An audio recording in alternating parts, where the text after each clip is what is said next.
اور اگر کسی طریقے سے ہم بچ بھی جاتے ہیں تو میری بہنوں اللہ کے پاس ہمیں اس کا جواب دینا ہے۔ اور یہ ہم آگے پڑھیں گے احادیث میں کہ ہر شخص کو جو ہے وہ اپنی اس کا جواب دینا ہے۔ یعنی ایک مرد کو اپنے گھر کے لوگوں کی جواب دہی کرنی ہے کہ انہوں نے، یعنی اس پر کیا ذمہ داری ہے کہ وہ اپنے گھر والوں کا خیال رکھے، انہیں صحیح رہنے کی جگہ فراہم کرے، ان کے لیے کھانے پینے کا انتظام ہو، ان کی اسلامی اور اخلاقیات پر توجہ ہو۔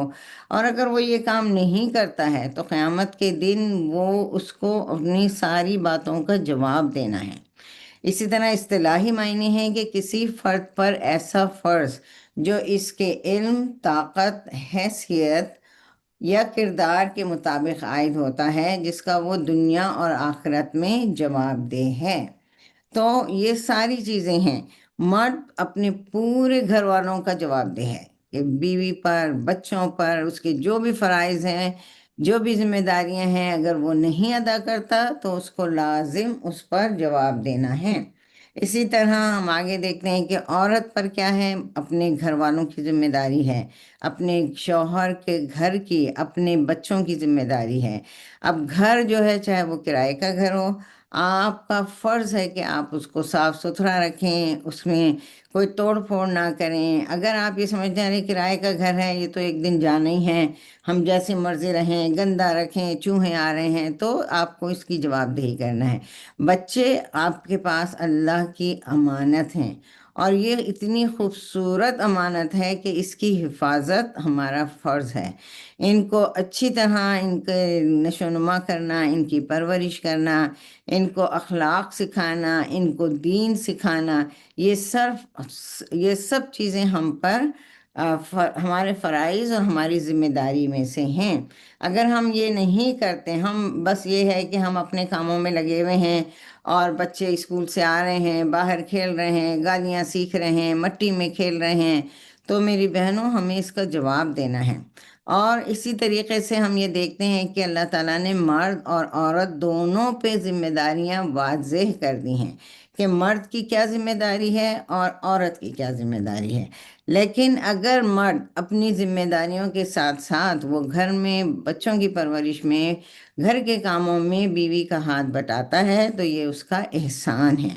اسی طرح عورت اپنی تمام ذمہ داریاں نبھاتے ہوئے اگر اپنے شوہر کے ساتھ تھوڑا بہت جاب کر کے ہاتھ بٹاتی ہے اور گھر کے حالات اچھے کرتی ہے تو یہ بھی اس کا احسان ہے۔ لیکن اگر وہ جاب کرتی ہے لیکن گھر میں کھانا نہیں پکاتی، یا گھر پہ بچوں پہ توجہ نہیں دیتی، واپس آنے کے بعد یہ ہے کہ اب میں تو تھک گئی، جو ہے کل کا وہی کھا لو، یا بچے اگر ہوم ورک کرنا چاہ رہے ہیں ان پہ جھڑک رہے ہیں، یا اگر بچے کوئی بات کرنا چاہ رہے ہیں، تو میری بہنوں یہ جاب کرنا اس کا فرض نہیں ہے، جاب کرنا اس کی ذمہ داری نہیں ہے، لیکن بچے اس کی ذمہ داری ہیں۔